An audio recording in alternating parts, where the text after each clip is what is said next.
Most people have no idea where their money actually goes. They earn a decent income, they are not reckless, and yet at the end of the month it's just gone, with nothing to show for it. So here's a simple experiment that reveals the truth better than any budget ever could. Track every single euro you spend for 30 days. Not to restrict yourself, just to watch. And what people discover when they do this is almost always the same, and almost always a shock. Today, I'll show you what that experiment reveals, why it works so powerfully, and how to do it yourself without turning your life into a spreadsheet nightmare. Let's get into it. Let's start with the rules of the experiment, because they are refreshingly simple.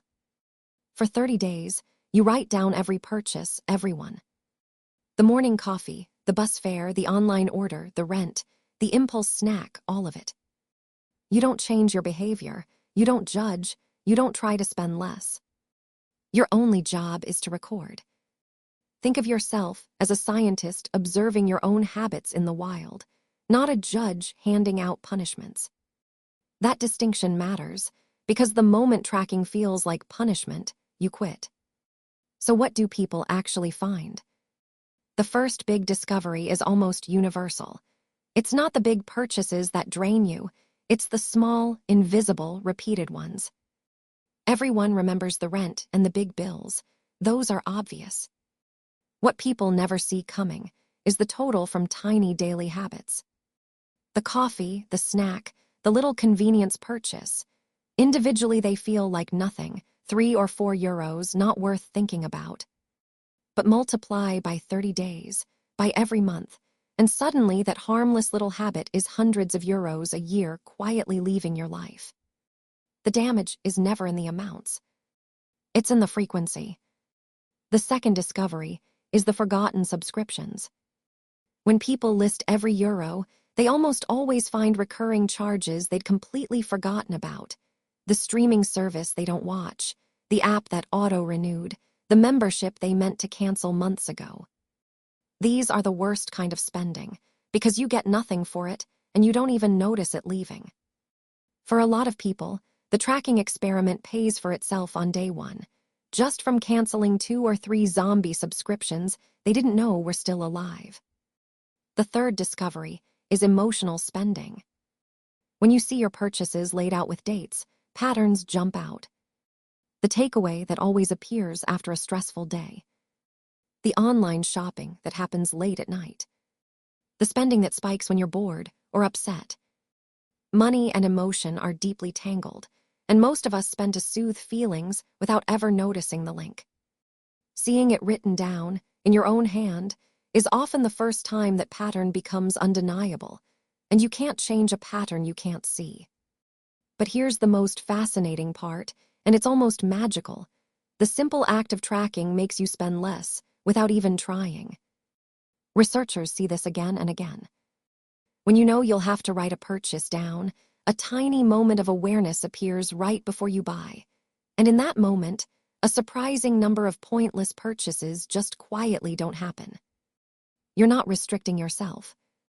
You're just paying attention, and attention alone changes behavior. What gets measured gets managed, even when you're not trying to manage it. Now let's make sure you actually do this, because the biggest risk is overcomplicating it and giving up by day 4. You do not need a fancy system. Pick the easiest method you'll actually stick with. A notes app on your phone, a simple spreadsheet, a dedicated budgeting app, or even a small notebook you carry.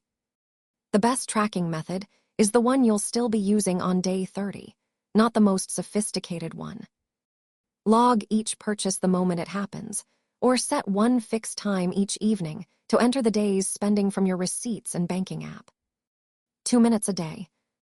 That's the whole commitment. At the end of the 30 days, you do the one step that turns data into insight. You add it up by category and look.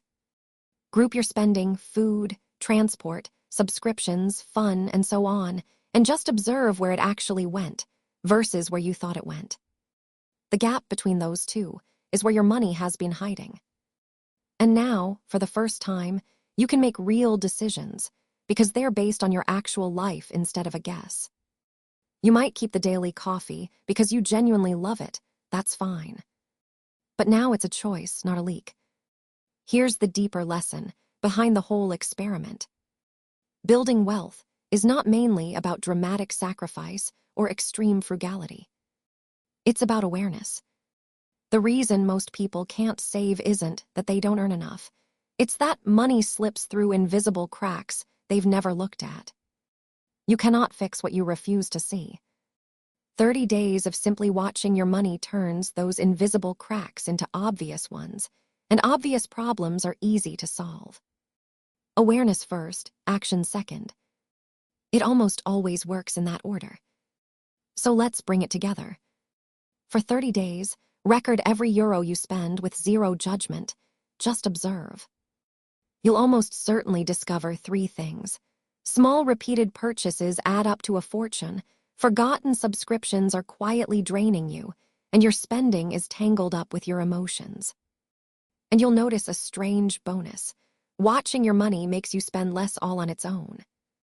Keep the method dead simple, add it up at the end, and let the awareness guide your choices. It's the single most eye-opening money exercise there is, and it costs nothing but attention. This one wraps up our Money Basics series, but the journey doesn't stop here. Go back to episode 1, pick the habit that hit home hardest, and start today. If this helped, subscribe, and I'll see you in whatever comes next.